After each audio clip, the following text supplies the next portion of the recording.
اسی لیے امیر ملت علیہ رحمہ فرمایا کرتے تھے جوتے پرانے ہو جاؤ تو نئے خرید لیں، لباس پرانا ہو جائے تو نیا خرید لو، لیکن عقیدہ نیا نہ لینا، عقیدہ پرانا ہی رکھنا۔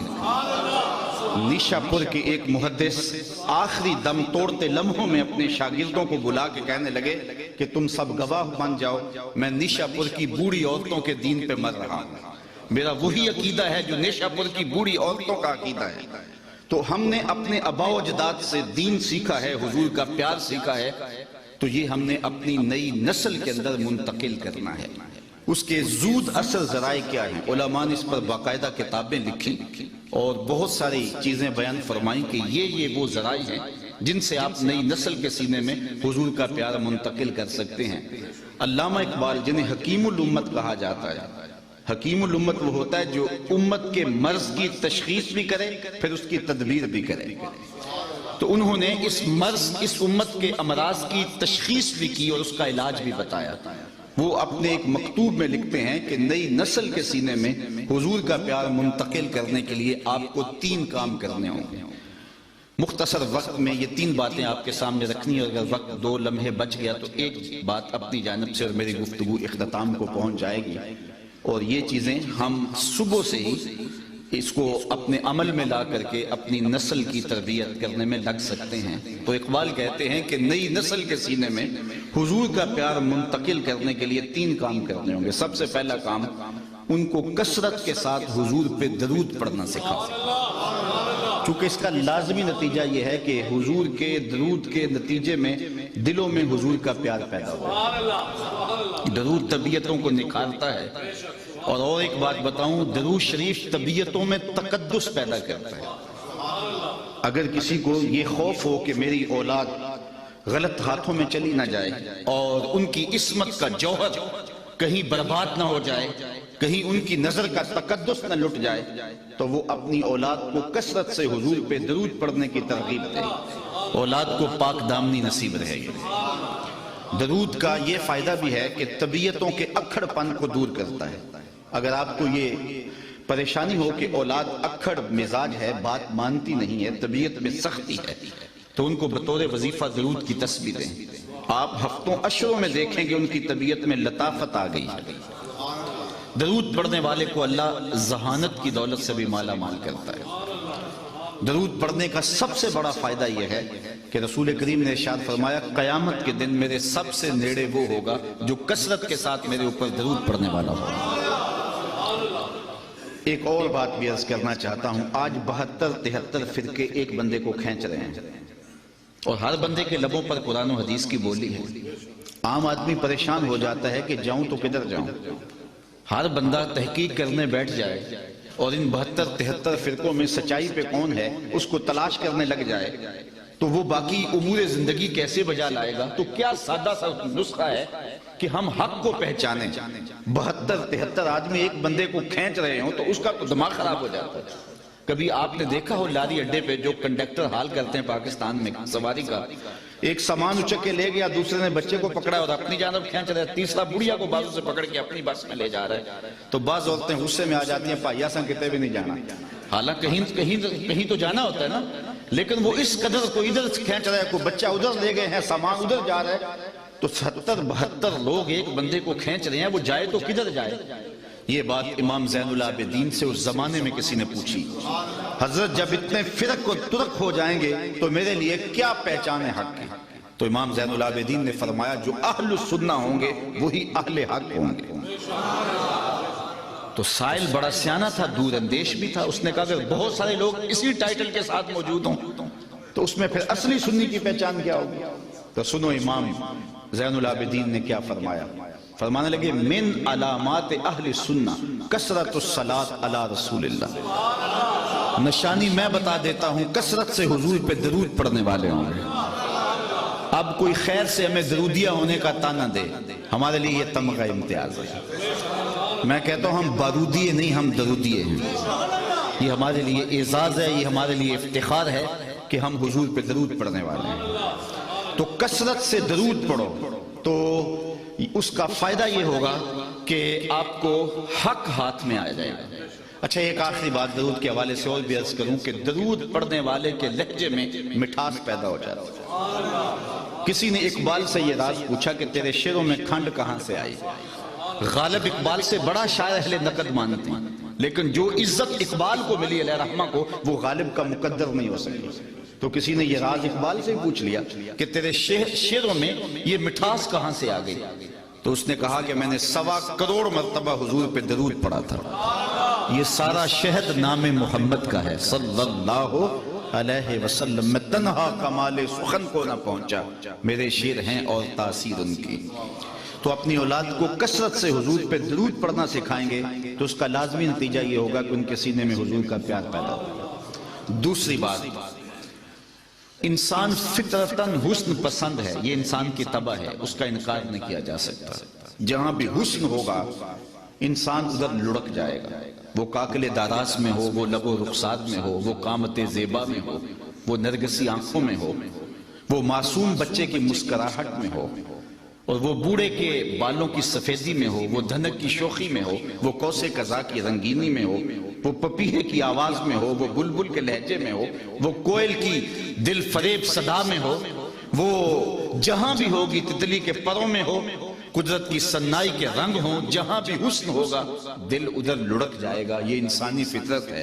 تو اقبال کہتا ہے جب یہ طے شدہ ہے کہ انسان کا دل حسن کی جانب مائل ہوتا ہے تو پھر آؤ نہ اسے وہاں لے چلیں جہاں حسن بھی پانی بھرتا ہے اور عشق بھی غلامی کرتا ہے، اسے شہنشاہ خوباں کی چوکھٹ پہ لے چلیں۔ اس عنوان سے صرف ایک حدیث آپ کے سامنے عرض کر کے آگے عرض کروں گا۔ حضرت ابو طفیل صحابہ میں سب سے آخر میں انتقال کیا ہے، حج کا موسم تھا، لوگوں کا ہجوم تھا، یہ ایک اونچے ٹیلے پہ کھڑے ہو گئے اور لوگوں سے مخاطبہ کرتے ہوئے کہا، لوگوں اس وقت روئے زمین پہ میرے علاوہ کوئی نہیں جس نے حضور کو دیکھا ہے، آؤ مجھ سے حضور کی باتیں سنو۔ اللہ اکبر، اس بات پہ ناز ہے۔ ہمارے استاد تھے محمد علی حاشر صاحب، وہ بڑے فخر سے کہتے تھے میں مولانا ظفر علی خان کا مصحاب رہا ہوں۔ مولانا کا اخبار چھپتا تھا زمیندار، تو اس کی شاہ سرخیاں لکھتے تھے، تو بڑے ناز سے کہتے کمال درجے کے کاتب تھے۔ میں اقبال کی صحبتوں میں بیٹھتا رہا ہوں، میں نے داغ دہلوی کو دیکھا ہے۔ یار جس نے داغ دہلوی کو دیکھا ہو، جس نے استاد ابراہیم ذوق کو دیکھا ہو، جو اقبال کی مجلس حاصل کر چکا ہو، جو مولانا ظفر علی کی قربت میں بیٹھتا رہا ہو، وہ تو ناز کرے، اور جس کی آنکھوں نے جمال محمد عربی دیکھا وہ اپنے مقدر پہ ناز کیوں نہ کرے؟ تو حضرت ابو طفیل نے کہا، لوگوں اس وقت روئے زمین پہ میرے علاوہ کوئی نہیں جس نے حضور کو دیکھا ہو، آؤ مجھ سے حضور کی باتیں سنو۔ لوگ جمع ہو گئے اور کہا، صف لنا رسول اللہ صلی اللہ علیہ وسلم، ہمیں حضور کا حلیہ بیان کرو، ہمیں بتاؤ حضور کیسے تھے۔ تو حضرت ابو طفیل نے 3 لفظوں میں حضور کا حلیہ بیان کیا۔ کان رسول اللہ صلی اللہ علیہ وسلم ابیض ملیحا مقصدا، ایک تو چٹے رنگ کے تھے، چٹا رنگ حضور چونے کی طرح سفید نہیں تھا بلکہ سفیدی میں سرخی کی آمیزش تھی، تو کہا ایک تو چٹا رنگ تھا۔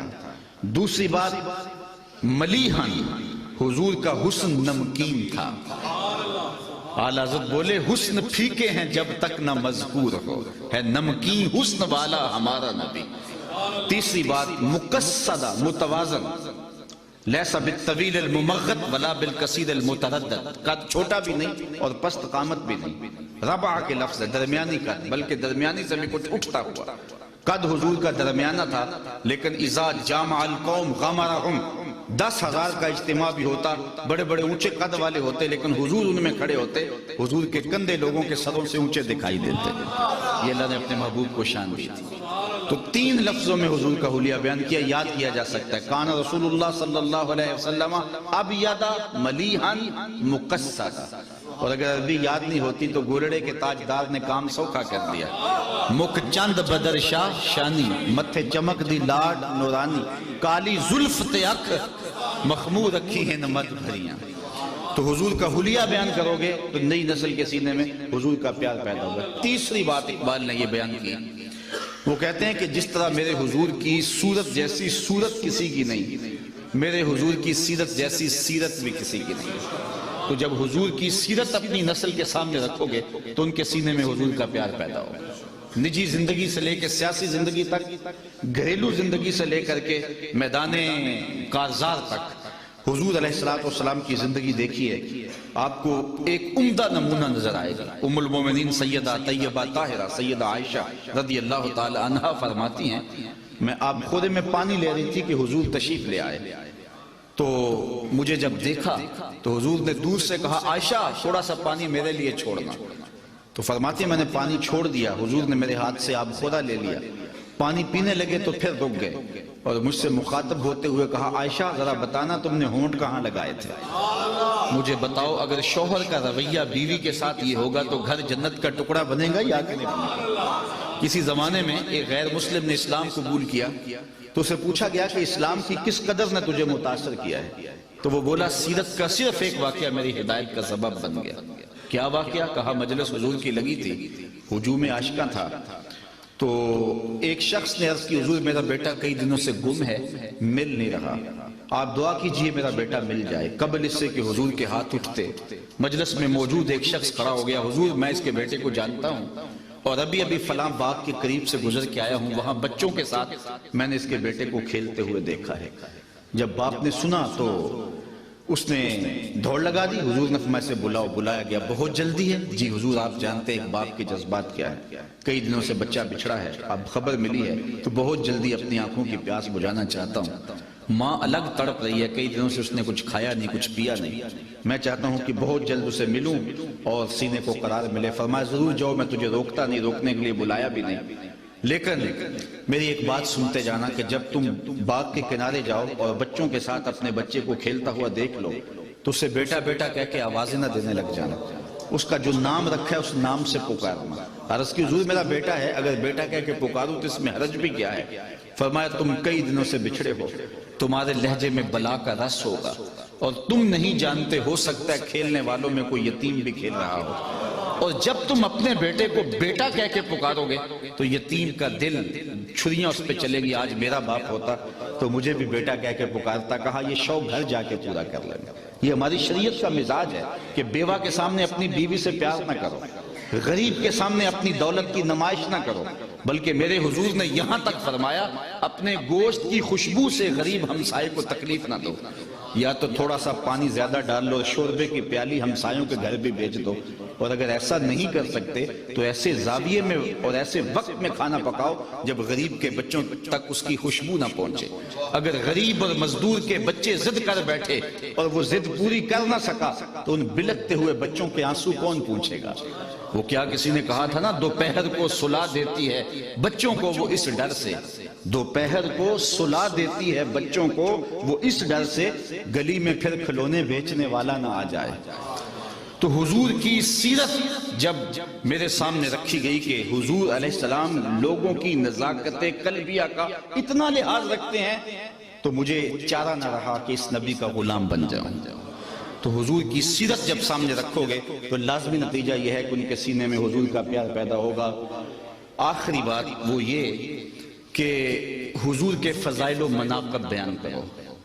میں فرقہ واریت پر لعنت بھیجتا ہوں، لیکن میں آپ سے انصاف کی بھیک مانگتا ہوں، اگر یہ آپ اپنی اولاد کو یا کوئی کہے کہ نبی دیوار کے پیچھے نہیں جانتا تو مجھے بتاؤ کہ کیا اولاد آج نہیں تو کل پوچھے گی نہیں کہ آج جدید ٹیکنالوجی کے ذریعے سے پہاڑوں کی رگوں میں سونا کہاں پایا جاتا ہے یہ بھی دیکھا جا سکتا ہے، زمین کی تہوں میں تیل کہاں ہے یہ دیکھا جا سکتا ہے، اور نبی دیوار کے پیچھے بھی نہیں جانتا؟ سائنس آگے چلی گئی، نبی بہت پیچھے رہ گیا، تو نئی نسل کو بتائیں گے یہ کسی نے اندھیرے میں بیٹھ کے لکھا ہے۔ باقی رہی بات نبی کی، نبی تو نبی رہا، نبی کا غلام حضرت عمر رضی اللہ تعالیٰ عنہ منبر پہ جلوہ فراز ہوتا ہے، اور دیوار نہیں، راستے میں کئی پہاڑ ہیں، 1 مہینے کی مسافت ہے، نہامت میں جنگ ہو رہی ہے، حضرت ساریہ پہاڑ چھوڑ کے آگے بڑھنے لگے، یہیں سے آواز دیتے ہیں یا ساریہ الجبل، اے ساریہ پہاڑ نہیں چھوڑنا، یہ شان ہے خدمتگاروں کی، سرکار کا عالم کیا ہو۔ اگر اولاد کو یہ کہیں اور یہ سبق دیا جائے کہ نبی کسی چیز کا اختیار نہیں رکھتا تو مجھے بتائیے کہ کیا اولاد پوچھے گی نہیں؟ آج انسانی اختیارات تو آسمان کی بلندیوں کو چھو رہے ہیں، ایٹم کا کلیجہ شک کیا جا چکا ہے، چاند کی چھاتی رونگی جا چکی ہے، مریخ کے سفر کی تیاریاں ہیں، آج پوری دنیا گلوبل ولیج بن گئی ہے۔ آج جو ہے وہ پانیوں کو اور ہواؤں کو مسخر کر لیا گیا ہے اور نبی کسی چیز کا اختیار نہیں رکھتا. تو اپنی اولاد کو بتانا ہوگا نبی کے اختیار کی بات پوچھو، نبی انگلی اٹھائے چاند کے ٹکڑے ہو جائیں، سورج پلٹ کے عصر کے وقت پہ آ جائے اور سڑیاں کھجوراں ہوگا جاندہ ہے اور پتھراں نو کلمے پڑھا جاندہ، قطرے کو سمندر ذرے کو ستارہ کرتے ہیں، کونین کو خم آ جاتا ہے جب زلف سوارہ کرتے ہیں. ہم تو اس نبی کی بات کرتے ہیں جو رخ پھیر دے خدا قبلے بدل دے. قبیلہ بنو سلمہ کی مسجد ہے، 4 رکعتی نماز ہے، 2 رکعتیں ہو گئی ہیں، 2 رکعتیں ابھی باقی ہیں. خاطر عطر میں بات آئی قبلہ بدل جائے تو کیا خوب، تو فوراً طائرے سجدہ نشین کے پروں کے پھڑ پھڑانے کی آواز آنے لگی. محبوب پروگرام بن گیا تو پھر دیر کا ایک ابھی رخ پھیر لو، یا اللہ تیری نماز تو پوری ہو لے. ہم نے نماز کا وقت بدلنا ہو تو 1 دن پہلے بتاتے ہیں، کل سے نماز ظہر اتنے بجے ہوگی، یہاں تو قبلہ بدلنا تھا، ایک نماز ہی پہلے بتا دیا جاتا. کہا نہیں محبوب ابھی رخ پھیر لے، یا اللہ تیری نماز تو پوری ہو لے. کہا میری نماز بعد میں پوری ہوگی، پہلے تیری مرضی پوری ہو. می وریا کستوریاں دا جدو یار نچوڑیاں زلفاں تے قبلہ ہو دے بنیا سائم جدے یار نے موڑیاں زلفاں. تو پتہ نہیں کس کو دیکھا ہے، کس کو سنا ہے، کس کی بات کرتا ہے. اللہ اکبر. ہمارے بزرگ فرمایا کرتے تھے تو نے حلیمہ کی بکریوں کے پیچھے پیچھے دیکھا ہے، سدرہ پر جبریل کے آگے آگے نہیں دیکھا. اور اقبال کہتا ہے تو نے یوسف کو کنویں میں دیکھا تو کیا دیکھا، آرے ناداں جو مطلق تھا مقید کر دیا تو نے، تو ابھی تک کنویں میں ڈھونڈ رہا ہے، وہ مصر کے تخت کا مالک بھی بنا ہوا ہے. تو جب نبی علیہ السلام کی عقیدت سینوں میں پیدا ہوگی تو لازمی نتیجہ یہ ہوگا کہ حضور کا پیار پیدا ہوگا. ربنا آتنا في الدنيا حسنة وفي الآخرة حسنة وقنا عذاب النار.